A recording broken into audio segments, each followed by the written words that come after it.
আসসালামু আলাইকুম। সম্মানিত দর্শক, সকলকে ঈদ মোবারক। আপনারা সকলে গরু গোশত খাইতে খাইতে অভ্যাস আছে। আপনারা গরু গোশত কীভাবে খায় সেটা সকলেই জানেন, কিন্তু গরুর একটা অন্যরকম একটা অংশ কীভাবে খায় এটা আপনারা কোনোভাবেই জানেন না।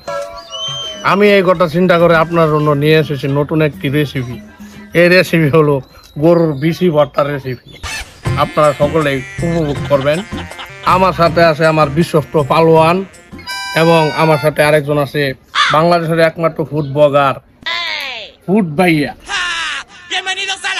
ক্যামেরাম্যান, তুমি কিন্তু আবার ঠিক মতো ক্যামেরা দিল।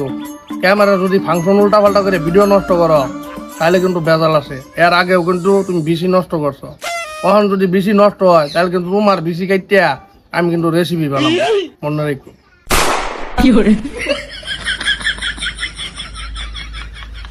সম্মানিত দর্শক, আমি এখন রেসিপি বানানো শুরু করছি।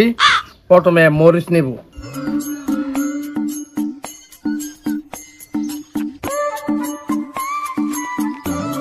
মরিচ কাটা শেষ, এখন আমি একটু লবণ নেব।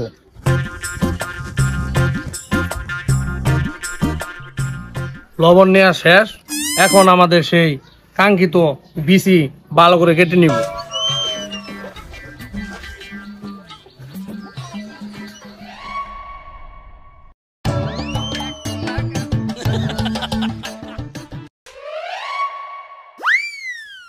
দুটো পাও দিদি এটা এনে কাটুন না যে আমাদের খারাপ লাগতাস। ক্যামেরাম্যান, ভিডিও কি নষ্ট হয়েছে? ভিডিওর কোন মাই দিছে?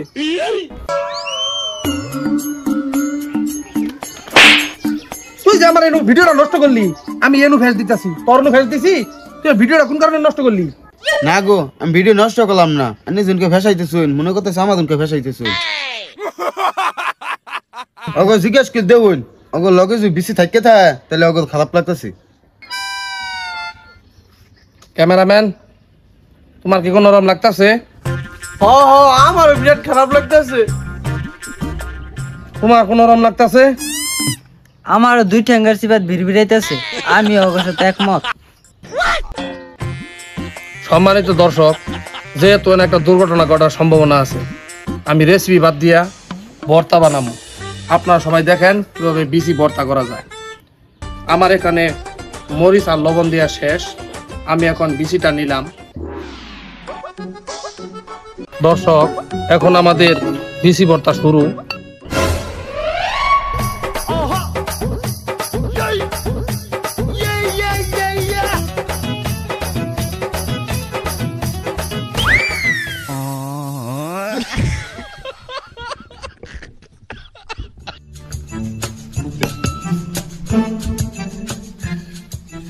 দর্শক, এখন আমার ভর্তা বানানো শেষ। আমি এখন আমাদের ফুড বাইয়ারে দিয়া টেস্ট করামু কেমন টেস্ট হয়েছে। অসম্ভব, আমার 23 জন খাইসটা ফলোয়ার, আমি এসব খাবার খাবো না। আমার ফলোয়াররা এসব মাইনা নিত না। এই বেড়া, আমার খাউন টেস্ট করা থাকতো এটা খাবার পাবি? পালোয়ান ধরো। কি করে?